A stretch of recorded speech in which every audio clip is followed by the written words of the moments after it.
I think this is probably the best time to be an international student, to be honest, because there is just so many activities that are happening, not just in Melbourne or Victoria, but across Australia.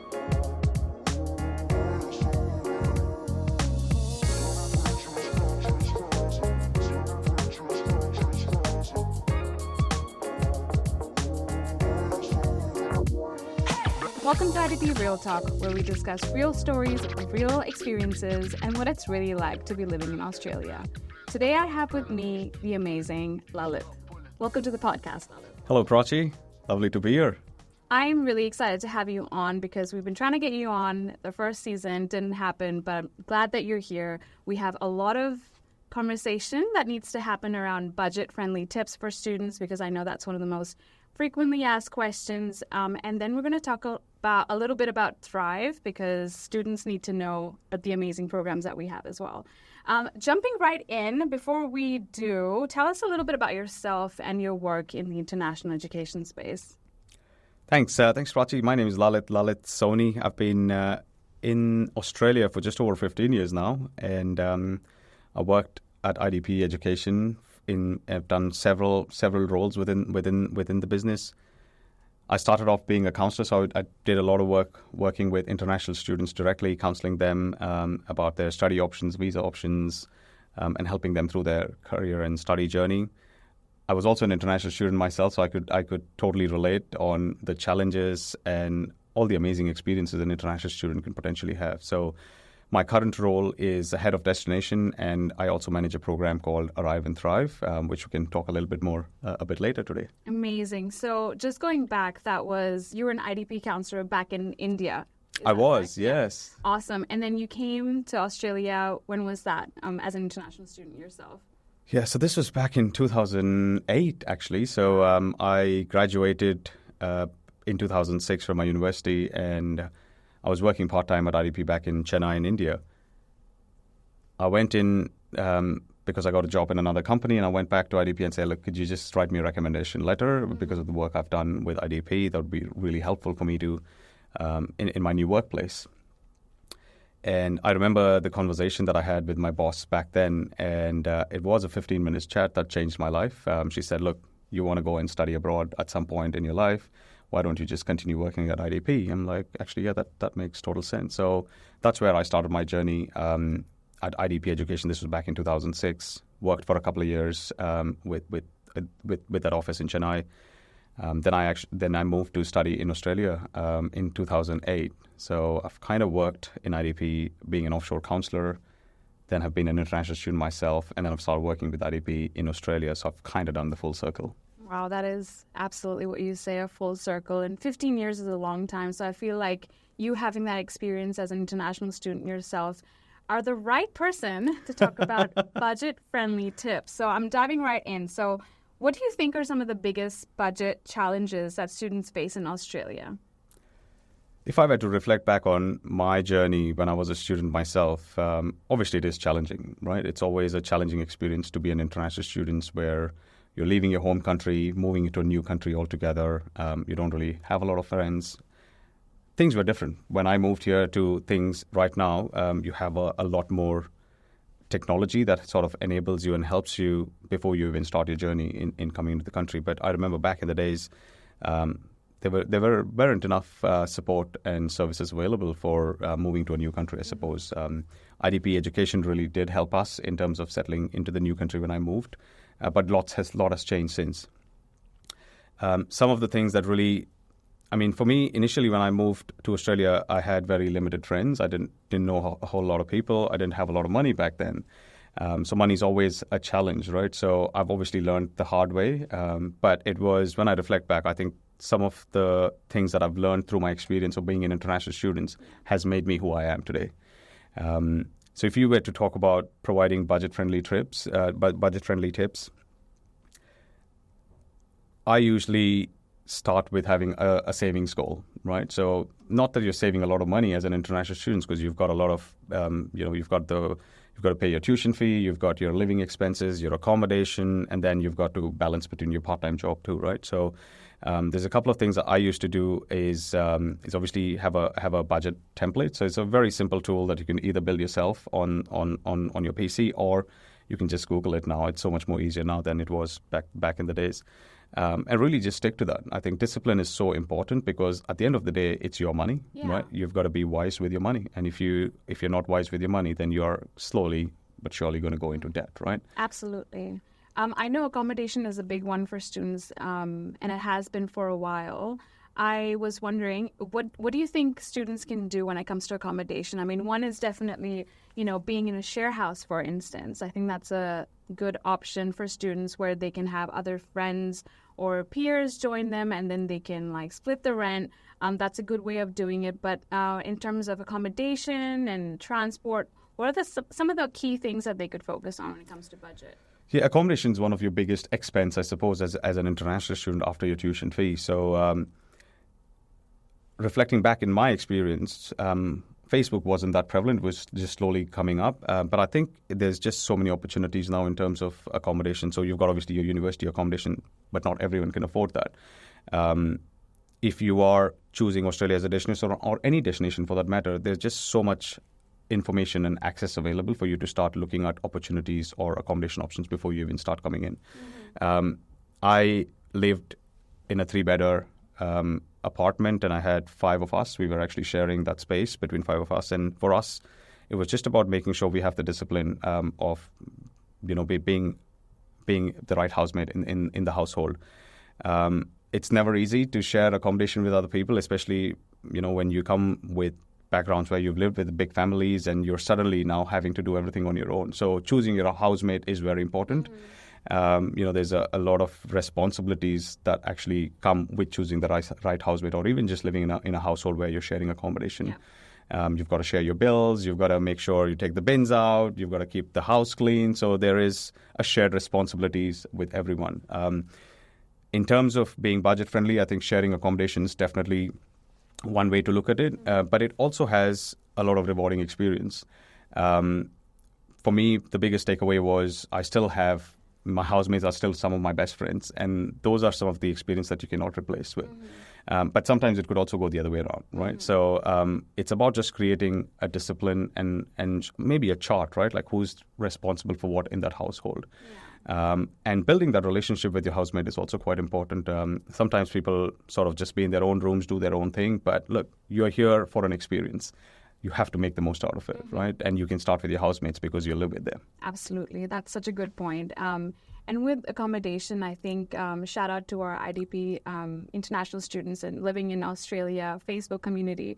That's a great group for students to join. If they are looking for accommodation options, they can ask those questions to other students and get in touch with students in their cities. And who knows, you might just end up finding your best friend. Yeah, best friend, or it could be your partner for all you know. You never know, right? Yeah. So that's a good point because we've been doing a lot of research just trying to understand what student needs are before they leave the country and after they arrive into Australia and even into our other destination countries. And accommodation's been a really big piece of work. And obviously we have tie-ups with a lot of big accommodation providers, but it's not something everyone wants. So we've got this amazing Thrive community. We've got over 1,500 members just within the last 12 to 18 months. And it's completely organic. Like students are engaging with other students looking for accommodation or looking for friendships, I suppose, right? We've seen a lot of students have found accommodations through those channels.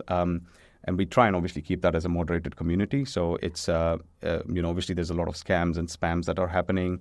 So we want to make sure that we do obviously validate that we've got the right people in the group, and then that they are having fruitful conversations and making sure they're finding the right people for accommodation too. Absolutely. And shout out to our IDP counselors who are helping those students who are coming into Australia and helping them with accommodation, finding, the right university and the right course as well. But then looking at, say, transportation, how do you think students can save money there?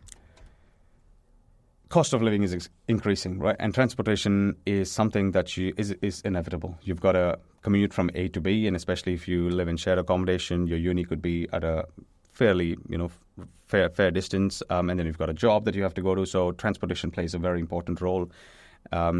I think it's still the case where if you're an international student, one way to probably save up money, if you know you're going to be traveling pretty much the whole year, look for specific discounts in your respective states. I know in Victoria, you've got a 50% discount if you get a one-year pass. So again, that is a massive saving. Although it is a massive commitment where you're paying money upfront. Yeah. But if you look at it from a savings perspective, it is saving you 50% And of. that's the Mikey Pass, yeah. That is the Mikey Pass. I know there's different things that are prevalent in different states. So do a little bit of research to see what is the best fit for you as an international student. Can you afford that? If you can't, maybe look at other options. We're looking at a monthly pass or a weekly pass, provided that you know that you're going to be traveling. The other good thing I would also like to share is get a bike, right? Like a bicycle, for example. If you're not traveling too far, Melbourne, particularly speaking about Melbourne, is a very bike-friendly place, and so is other cities around Australia. Australia generally is a very bike-friendly country. Get on a bike. You can get some really good second-hand bikes on Facebook Marketplace, on Gumtree, or even on shops where they sell you second-hand bicycles as well. So it's a cost-effective investment. It helps with your budgeting, but it also helps with your with a healthy lifestyle. Absolutely, and so sustainable as well. Like Absolutely. so good for the environment. What I'm getting from this is definitely do your research, whichever city you end up studying in. Let's talk about a little bit about groceries and how to save money there. Yeah, like accommodation, transport, grocery, you can't live without it, I suppose, right? And it's even more important as an international student because all of these relate to your budget, right? All of this relate to how you spend your money. Again, there's massive shops like Coles, Woolies, and Aldi, and IGAs. There are big grocery shops. And sometimes as an international student, you're not going to be cooking a lot, which means then you might end up going and eating out every day. So is that the best way to save money? Probably not. Even today, I tend not to eat out a lot. Not because I don't want to. I think it's also good to cook a meal at home. Yeah. I remember back in my days when I was an international student, we would have between five of us, we would have shared responsibility of who would be cooking for a particular day or for a particular week, and the others would take responsibility of cleaning the house or doing the dishes and all the other stuff, right? So again, it's really helps you create that community within the household that you live in. And then just work it out who can cook what, right? Yeah. Not everyone has cooking skills, but 100%. and that's the part of an international student because you're learning a lot of soft skills which you wouldn't have learned otherwise. Definitely. So meal prep goes a long way. It's better than going out, grabbing, say, a bite when you're, busy with studies and classes. I think it's always a good idea to maybe take some time out on the weekend and meal prep. Also, buying on specials is a good one. Oof, I love that. Yeah, I'm a big fan of specials. So one of the things you can do, especially when you go into these shopping like these departmental stores, usually they keep a lot of stuff on specials right when you enter. Look for those ones before you actually go in and look for what you want to eat. I know some people are quite rigid in terms of what they want to eat and the things that they want to buy, and that's completely fine. But there are a lot of things that are on specials, especially if you have a big household. Get those milk, get those breads that are expiring in a couple of days. It's completely fine. So you're actually saving money on those items. Definitely. And there's so many other things that you could get on specials too, and especially if you download the apps, relevant apps for Coles, Woolies, and Aldi, they keep pumping out all the specials that are going to be live in the next few days. So you can prepare yourself in terms of what are the items that you need for your household. You can probably get them on special. So again, small little things make a lot of difference, especially when you're living in a budget, on a tight budget as an international student. Definitely. I love buying household cleaning products on specials. Like, that's my thing. But no, definitely buying on specials and also getting those points where I can. So I know that Coles and Woolies both have their own reward points, and you can get points. Yeah. Points. Yeah, and the loyalty programs are very popular in Australia now. So I've been with Coles for many, many years, and I've got almost, I think, about 100,000 points, right? So, wow. Which is a great thing. So you can keep accumulating, and then you can convert that into dollars too, right? So you're getting maximum value for the money you're spending. And particularly with groceries, with the specials, there's a lot of things that you need for your household, right? It's not easy to run a house, to be honest. If you're coming from a family where everything was done for you and suddenly you've got to do everything now yourself, right? It could not just cooking is just one element of it. Like you said, cleaning the house, you're getting stuff organized for your toilets and all that stuff. It's part of the entire experience, right? Then that's probably what makes you really become an independent person, because you are taking on a lot of responsibility that you never had before. Talking about being budget friendly is the other element I feel is also the utilities bill, right? Utilities are not cheap in Australia. They are expensive. You've got to pay your water bill, you've got to pay electricity, you've got internet, and there's a lot of other things. Before you sign up for something, make sure you look for, you do comparisons of other providers. There's quite a few providers in different for different things. And review them every 3 to 6 months to see whether you're getting the maximum value out of what you're actually paying for. Utilities is a big one. I usually review my utilities bill every 6 months to see whether I'm getting the maximum value. Then there are other providers who come up with discounts, or they give you free movie tickets, or you get Visa, MasterCard of $100 or $200 just to sign up with them. And that's a great thing, because with utilities you can actually move, because if you're not getting the maximum value, you can be moving to other providers quite easily. I need to check mine. That reminds me. I think that's a great point, and students might not think about that, but I think that's an amazing point to keep, reviewing it every now and then and seeing if there's another provider that's providing or offering something special like movie tickets. Who doesn't like that? Exactly. I love that. All right. So now jumping to, what are some of the free or low-cost activities that students can get involved with that they can enjoy in Australia? So this could be, them coming here, they've started university. What are some of the things that they can do but they don't have the budget to do? What would you say? I think this is probably the best time to be an international student, to be honest, because there is just so many activities that are happening, not just in Melbourne or Victoria, but across Australia. International students are really an important part of the overall community. Not just for international students. I think there's a lot of free activities regardless of who you are in Australia.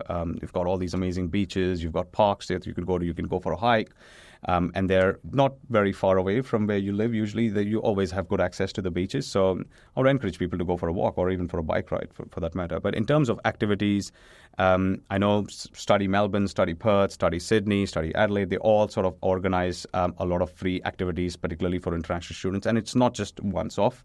They usually do a lot of activities throughout the year. So I think the best thing to do is just subscribe and be connected with these communities via Facebook or via Instagram or whatever socials you follow, and you keep getting those feeds, right? I know Study Melbourne does some really big welcome events, not just for international students, but for any students coming into Victoria, because there are a lot of students coming from interstate too.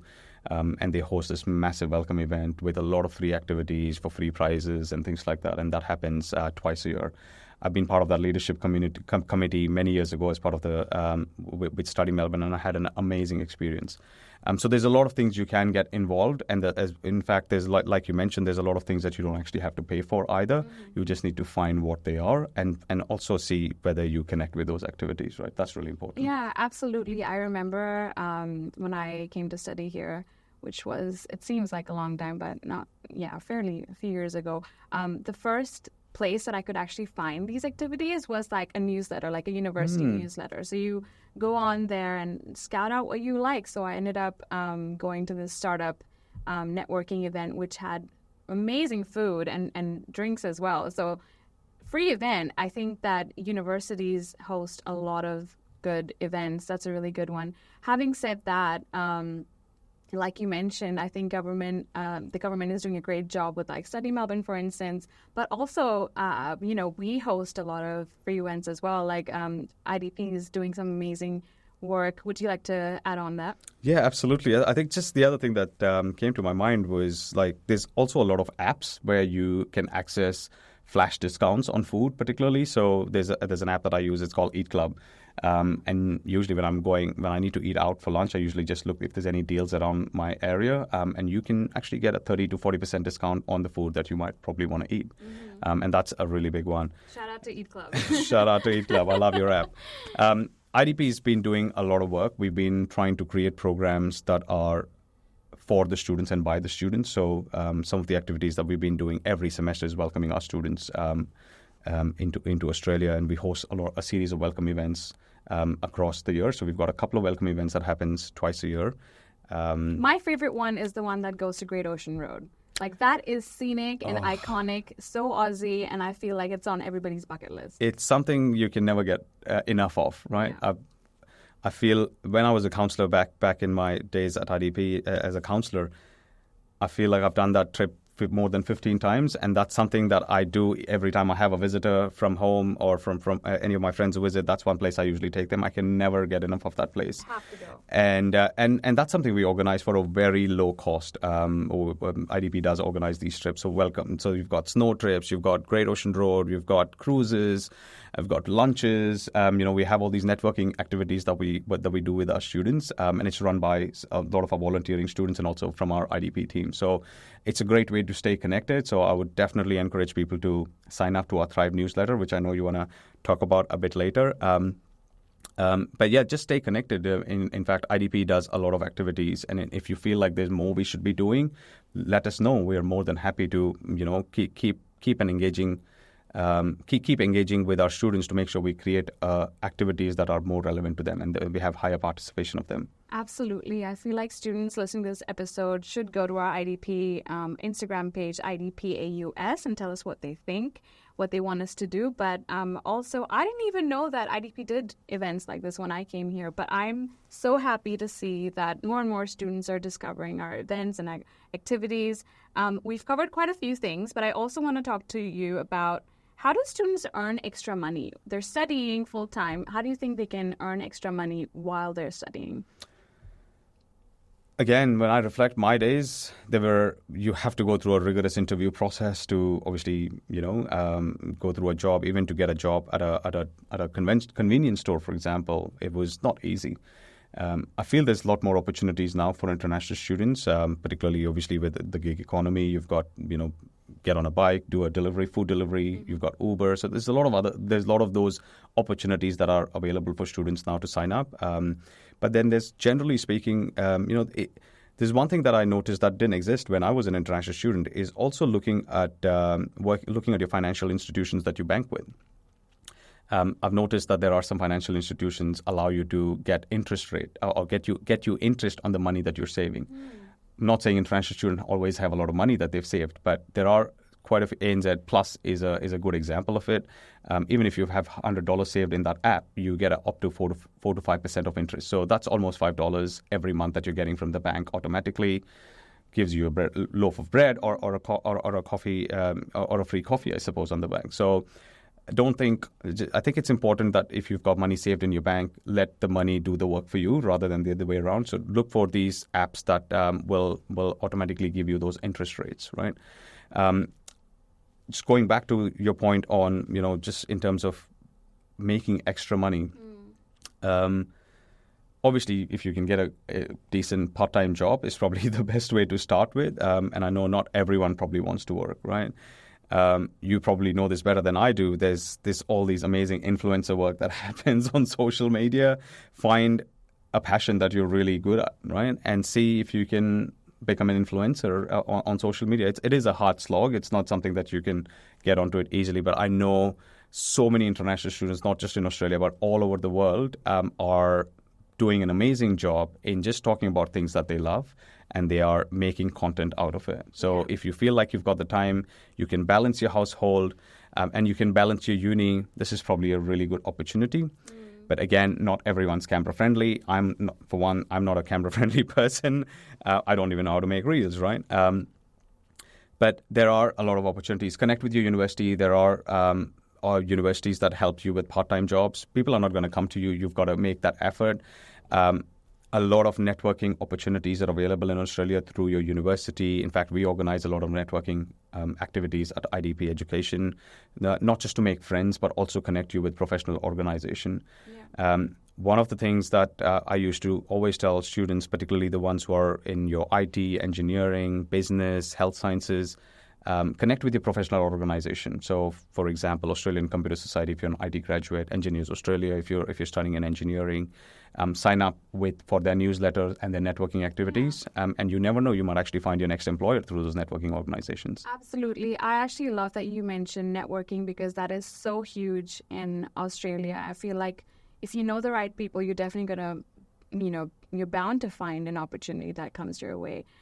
Having said that, I just want to add here that, if there's a volunteer position or an internship that you have an opportunity with in your area of interest, I feel like you should take that on. And you never know when that turns into a paid part-time gig. So, Totally agree.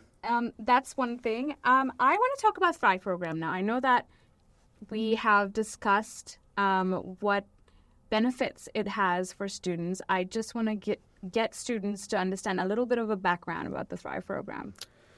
Yeah, so when we started doing research a couple of years ago, just trying to understand what our international student needs are, particularly when they arrive in their destination country. And while it is quite an exciting journey of moving into a new country, it can also be quite nerve-wracking, particularly for students who don't really know a lot of people, right? They probably have chosen the course that they want to study and their university, but they don't necessarily know a lot about the culture and stuff like that in the place that they're going. So we did a lot of research, and through the research at IDP, we found that there is an opportunity for us to create a program that helps with arrival experience of our students, but also helping them with some settling activities, some social activities, and eventually making sure that they are successful as international students.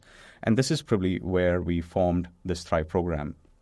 So it basically talks about, so we've got 4 different pillars that forms the Thrive program. So we've got the arrival experience, when we've got activities to help with students on arrival, which is something like your welcome events and things like that. Then we've got settling activities around that pillar, where we look at, what are the things that you need to settle. So in terms of helping you with finding a part-time job, looking at finding the right accommodation, and content around, it could be as simple as, if you were dating in Australia, what are some of the things that you need to be careful about? And a little bit about educating around the culture and things that you need to be aware of as an international student. Then we've got activities around the support. So we look at hosting a lot of career activities, network activities, helping them connect with the community. I know it's not an easy thing to do, so we try our best to make sure we create activities that help them with those things. And eventually, obviously, we've got the success element of it, right? An international student goes through a journey, could be between 2 to 4 years of their study, and the parents have spent a lot of money on the education. So ultimately, we want them to have a successful outcome. I know universities do a lot of job. Apparently, we at IDP are also trying to make sure that we get the best ROI for our students when they graduate. We've just recently, just last year, we've started migration services now. We know that's an important element for students when they graduate. They want to look at, staying on and looking for full-time jobs, get some work experience in their relevant field, and potentially looking at staying back if there is opportunities for them to live in Australia. So our IDP's migration services is now pretty much in all our offices across Australia. And I would highly encourage our students to connect with our migration team, because obviously we've got this Thrive program that really helps you throughout the journey. And really at the end of your graduation, you want to look at further options of your visa options. Mm-hmm. So there's an opportunity for you to connect with IDP back, and we can help you with those things. So Thrive is, for us, I feel like Thrive is a program that was created by the students, because we learn a lot from our student insights and what is it that we can do better, and we're still learning. And it is created for the students as well. It's not created for us. It's really just for the students to make the most out of their international education experience. Love that. I feel like Thrive is a much needed program, and it helps students the day that they land here all the way to the day that they graduate and get a job, and how to fit into a new country like Australia and find your fitting here. It's something I could relate back, and perhaps you too, Prachi, right? I don't think there was something like this that was a structured program that was available. I know universities and a lot of other professional organizations do a lot of activities in that, which is amazing. And sometimes students don't necessarily feel comfortable connecting with them. IDP has a massive brand, so people are able to connect. And particularly, a lot of our students come from a lot of our network countries into Australia, and we try and nurture them as they arrive into the country. It's also a program that we are continuously looking to improve. We gather a lot of insight from our students who tell us what we're doing good in this particular program, and they also tell us what we should be doing better, because ultimately it's a program that we want to create to make sure that students get the maximum out of it. Absolutely. The other thing, Prachi, is a lot of events that we drive as part of the Thrive program, a lot of them are actually free events. So you were talking about, how can someone access free activities, be involved in the Thrive program, be involved in our Thrive community. You will get access to a lot of these activities that IDP runs. But we also promote a lot of activities that are not necessarily run by IDP, but we know that is going to help with the overall experience of our international students. We also post that in our Thrive communities and also through our social channels.